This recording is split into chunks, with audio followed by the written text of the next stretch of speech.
My girlfriend told me, "Stop acting like we're married. We're just dating." I said, "You're absolutely right." Then I treated her exactly like a casual date. No more keys, passwords, or joint plans. She called crying after 2 weeks. Original post. I, 32 male, am still trying to process the last month. It's like the last 4 years of my life were a movie I was watching, and someone just switched the channel to a different, much crappier show. My girlfriend, Maya, 29, and I have been together for 4 years. For the last 2, she's been living with me in my condo. I thought we were solid. I mean, really solid. We were us. I pay the mortgage and property taxes. It's my place. I bought it before I met her. She has her own car, and she pays for her car insurance, her phone, and we split the utilities and internet down the middle. I cover most of our dinners out, any trips we take, the big-ticket household items. It just worked. It felt like a partnership. We were building a life. I was all in. I just dropped a stupid amount of money. We're talking like $6,000 on a high-end, multi-zone sound system for the whole condo. The kind you have to run wires for. I was so excited. I kept calling it our system and talking about building our home. That's where it happened. About a month ago, I was balancing my budget. The grocery bills had been insane. "Hey, Maya," I said, "this month's food bill was nuts. Think you could chip in an extra couple hundred? Or maybe we can scale back on the fancy cheese." She was scrolling her phone. Didn't even look up. "Why are you always nickel-and-diming me, Leo? It's just food." "It's not nickel-and-diming," I said, a little annoyed. "It's just a budget. We're a team, right? We should be planning this stuff together. You know, for our future." She finally looked up, and her face was just cold. "God, Leo. Stop." "Stop what?" "Stop budgeting. Stop acting like we're married," she snapped. "We're just dating. You're not my husband. This isn't our house. It's your condo. Stop trying to lock me down with all this our future crap. It's suffocating." I just stared at her. For years. Living together for 2. She uses my car sometimes. She has a key. She has my streaming passwords, my food delivery app logins. We had a 10-day anniversary trip to a resort booked for next month. Non-refundable on my credit card. And she says, "We're just dating." I felt this click, like a switch flipped. The hurt was there, deep and sharp, but on the surface, it was just this cold, sudden clarity. I'd been a complete idiot. I'd cast her in a role in my life that she had never auditioned for. I was the provider husband, and she was just dating. I took a deep breath, and I smiled. A small, tight smile. "You are absolutely right, Maya. 100%. She blinked. "What?" "You're right. I've been overstepping. I've been making assumptions about our relationship that are clearly not accurate. My mistake. Thank you for clarifying." She looked confused. Okay. Good. So, can we drop the budget thing?" "Consider dropped," I said. I picked up my pillow and the comforter from my bed. "What are you doing?" "I'm going to sleep in the spare room. We're just dating, right? It's a little weird to share a bed every single night. Seems a bit married to me. Don't want to suffocate you. Good night." I left her sitting there, mouth open. I slept like crap, but my mind was racing. The next morning, she was in the kitchen making coffee, acting like nothing had happened. "Morning," she chirped. "Morning," I said, pulling my keys from the bowl. I detached her apartment key from the ring. "Hey," I said, holding it out to her. "I'll need this back." Her smile vanished. "What? Why?" "That's my key. It's the key to my condo, Maya. And since we're just dating, I'm honestly not comfortable with you having 24/7 access to my home. It's a boundary thing. You understand." Leo, that's insane. I live here." Well, that's the other thing." I pulled a piece of paper from my briefcase. I printed it out at 3 a.m. "Since we're just dating, and this is my condo, our current living arrangement is, well, it's a bit married, isn't it? It's weird. You're not on the mortgage or the deed. Legally, you're a tenant at will. So, just to respect the boundaries you set last night, here's a formal, notarized 30-day notice to vacate. I'm just respecting your wishes, Maya. We need to de-escalate this relationship back to just dating." She looked at the paper like it was on fire. You're kicking me out? I'm terminating your tenancy. Per the law. We can still date, though. I can pick you up. We can go to dinner. I'll drop you off at your new place. It'll be great. Just like you wanted." "You're a psycho," she screamed. "I'm just being clear. I said, my voice shaking a little. This was a hard part. Oh, and two more things. First, I went ahead and canceled your side of that big anniversary trip. It was non-refundable for me, so I'm still going. I'll probably just take my buddy Ben. But you're off the hook. That's a married couple trip for sure. You save yourself 10 days of suffocation. I wanted to go on that trip. But we're just dating, Maya. It's too much. And second, I continued, I did a security audit on my accounts last night. Changed all my passwords. Streaming, Wi-Fi, food delivery, Amazon. Just basic security. You'll need to set up your own, of course. Can't have my casual girlfriend having access to all my stuff. That would be crazy. She just stared at me, her face pale, as she grabbed the notice, crumpled it, and threw it at my chest. You'll regret this, Leo. This is my home. It's my condo, I said, my voice flat. You said it yourself. You have 30 days. Please make sure to leave your key on the counter when you leave for the day. She started screaming, just pure, incoherent rage. She grabbed her purse and her car keys and stormed out, slamming the door so hard a picture frame fell off the wall. I stood there in the silence, my heart pounding. I felt hollow, awful, but also correct. The fog was gone. She wanted to be just dating. Fine, let's date. Update 1, 2 weeks later. Okay, so I got the call. Right on schedule. The last 2 weeks have been tense. Maya grabbed an overnight bag and has been staying with her older sister, Kara, 31. Kara is one of those all men are trash types who is divorced, miserable, and seems dedicated to making sure everyone else is too. I'm sure she's been giving Maya a ton of terrible advice. But all of Maya's stuff, her clothes, her furniture, the little she has, her whole life, is still in my spare room and closet. She's been ignoring my texts, asking her to schedule a time to move it out. I think she genuinely believed this was a tantrum, and I'd come crawling back, begging her to be my sort of wife again. The 30-day clock has been ticking. We're at T-minus 16 days. So last night, my phone rings. It's Maya. I let go to voicemail. A minute later, a text. Please pick up. I'm sorry. I wait. Then I call her back. She's crying. Full-on waterworks. Liu, she sobs. This is so stupid. I miss you. I'm so sorry. I didn't mean it like that. I was just stressed. Please, just let me come home. I took a breath.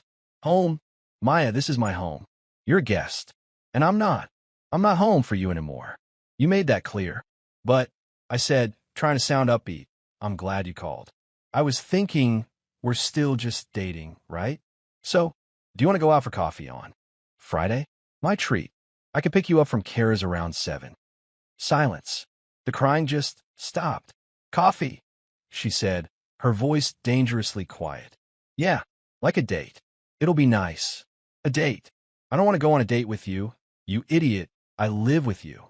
You can't just kick me out and ask me for coffee. I'm not kicking you out, Maya. I'm following state tenancy laws. You have 16 days left to remove your belongings. And I'm trying to respect your wishes. You wanted a date. So, I'm asking you on a date. You'd rather I just not contact you? You know what I meant, she shrieked. I meant you were being too serious. Not that you should treat me like a stranger. I'm not treating you like a stranger, I said calmly. I'm treating you like someone I'm casually dating, which is what you said you wanted. My husband privileges have been revoked. That means your live-in girlfriend privileges are also revoked. It's a two-way street. She started screaming again, and I just said, look, think about that coffee. Let me know. Otherwise, I'll see you on move-out day. Please text me to schedule a time. And I hung up. Then the entitlement really kicked in. About an hour later, a new text from Maya. Fine. If I'm moving, I'm taking the sound system. I helped pick it out. I stared at the text. I actually laughed. I paid $6,000 for that system. On my credit card. My name. She was there. She pointed at the black ones instead of the silver ones. That was her help. I replied, no, Maya. You're not. The sound system is mine. You are welcome to take your clothes, your toiletries, the standing lamp from your old apartment, and your yoga mat. I'll even throw in the blender. Please schedule a time. This, apparently, was the wrong answer. 5 minutes later, Kara calls me. Leo, what the hell is your problem? Hello, Kara. I don't have a problem. Maya's tenancy is ending, and I'm just coordinating her move out. You're a controlling, petty, emotionally abusive bastard, Leo. You're throwing her out on the street over one little comment? What kind of man are you? The kind of man who listens, Kara. I said, my patience gone. She set the terms. I'm just following them. Are you her new landlord? Great. This is a matter between a landlord and a tenant. And me and the person I'm casually dating. It's weird who this involved. Goodbye. I hung up. I've since gotten 14 missed calls from Kara and another 9 from Maya. The last text from Maya was pure venom. You'll regret this. You can't just throw me out. I have rights. I'm going to get everything I'm owed. I'm genuinely worried about what she's planning for move-out day. She's not just going to go quietly. I'm not a hero. I'm actually pretty non-confrontational. This is making me sick to my stomach. But I'm not backing down. She drew the line. I'm just living on my side of it. Update 2, the move-out. It's over. D-Day has passed. And it was exactly the crap show I expected, but with a twist I didn't see coming. The build-up was awful. For the last 2 weeks, Maya bombarded me with demands. She wanted money for her half of the living room furniture, which I bought in 2018 before I met her. She demanded I pay for her moving truck, her first month's rent, and the security deposit on her new place. Her reasoning? It's the least you can do for making me homeless. My reply was a broken record. No, Maya. We're just dating. I'm not your husband. I don't pay your bills. Please schedule your move out. She finally scheduled it. 10 a.m. on Saturday. The 30th day. I wasn't dumb. I knew this was going to be a confrontation. I called my buddy Ben and asked him to come over just to be a witness. He's a big, calm guy, and I hired an off-duty security guard. I just paid a guy $300 to stand by my front door for 3 hours. I told him he was a moving supervisor, and his job was just to be a presence and ensure only designated items leave the premises. Ben thought I was being paranoid. He stopped thinking that at 10:01 a.m. The doorbell rings. It's Maya and Kara's ex-husband's cousin, or something.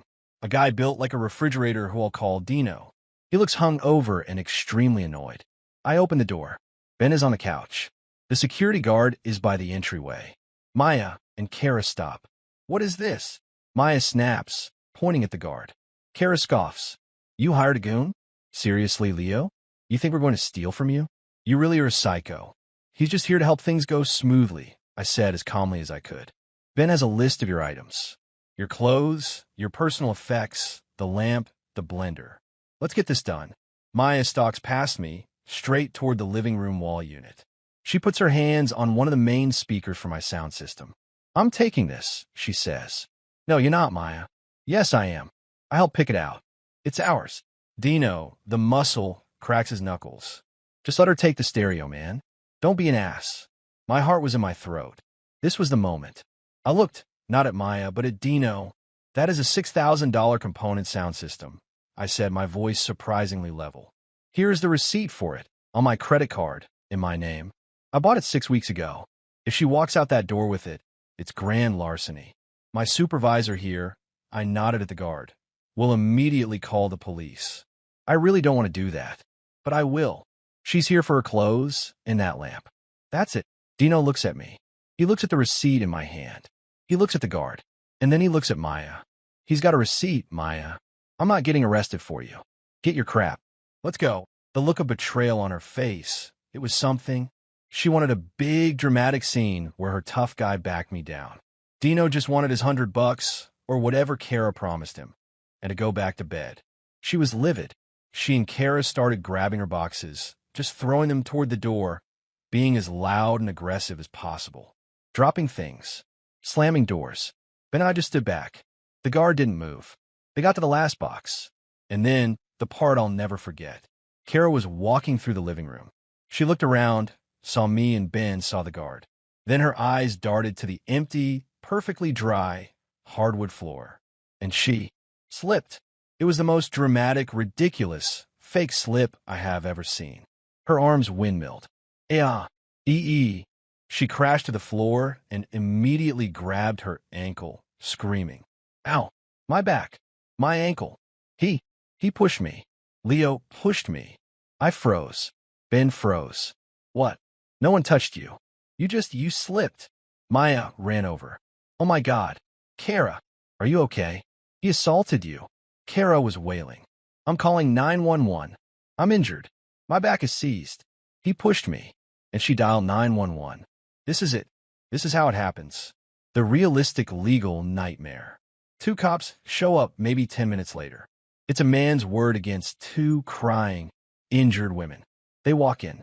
They see Kara on the floor, clutching her back. They see Maya, distraught. They look at me. They look at Ben. They look at the guard.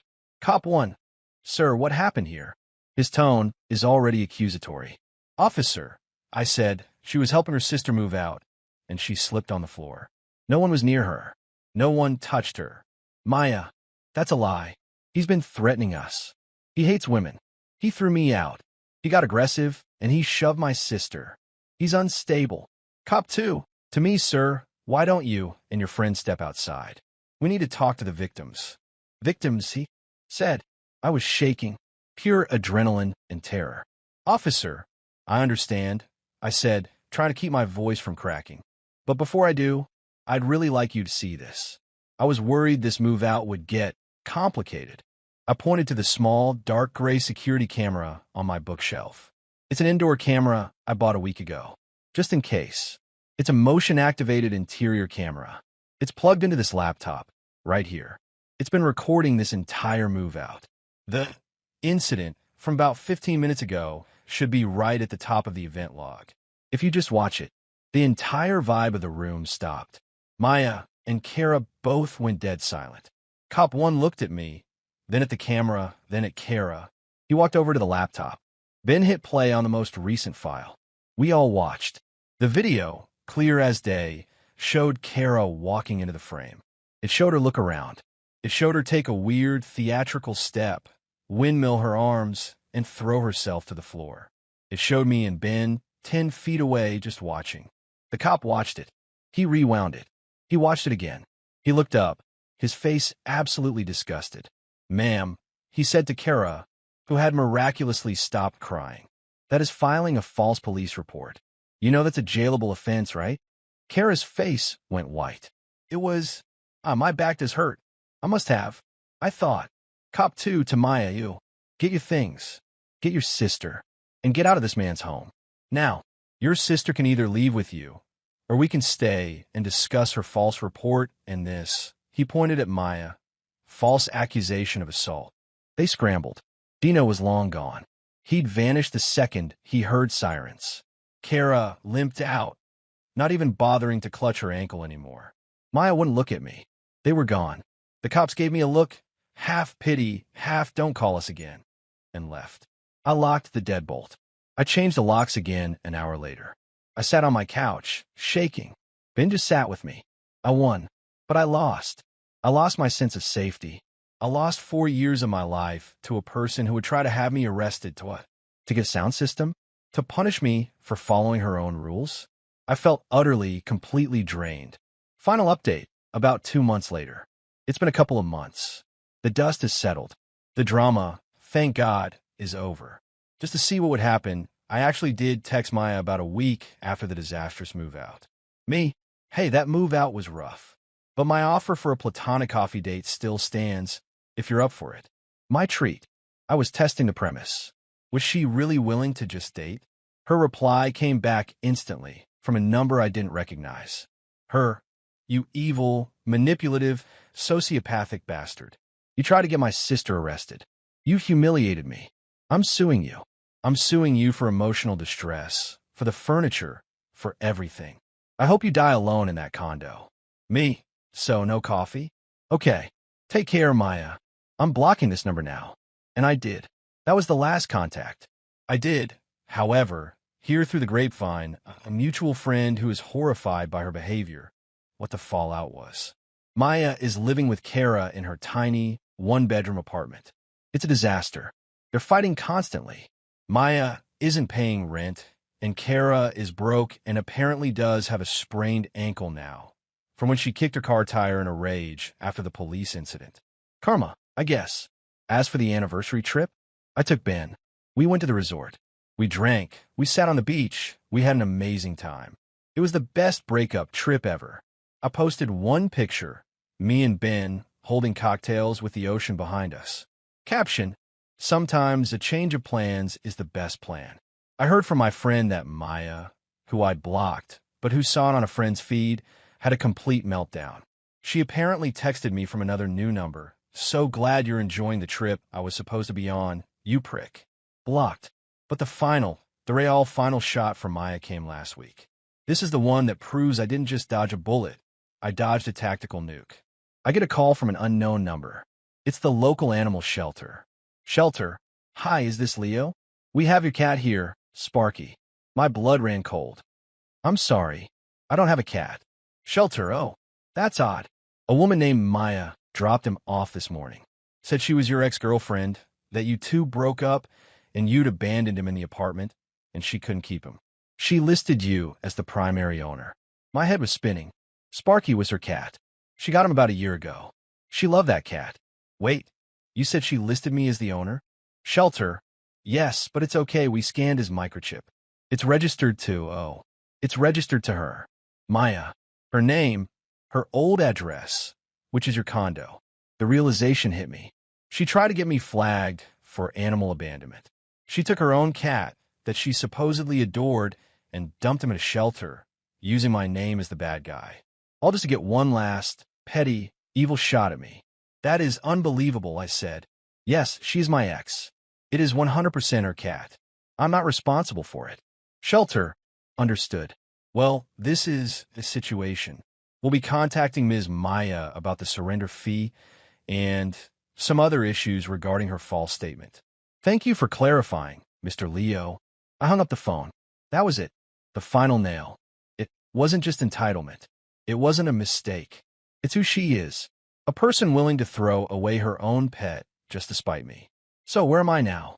I'm not happy in that fist-pumping revenge movie way. I'm free.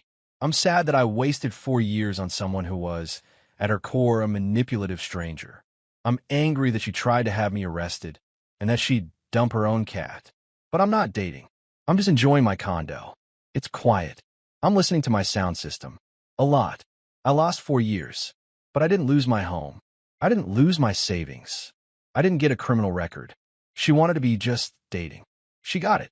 She got all the consequences and none of the benefits. She's living with her angry sister. She's lost her friends. And she's even lost her cat. She set the rules. I just enforced them.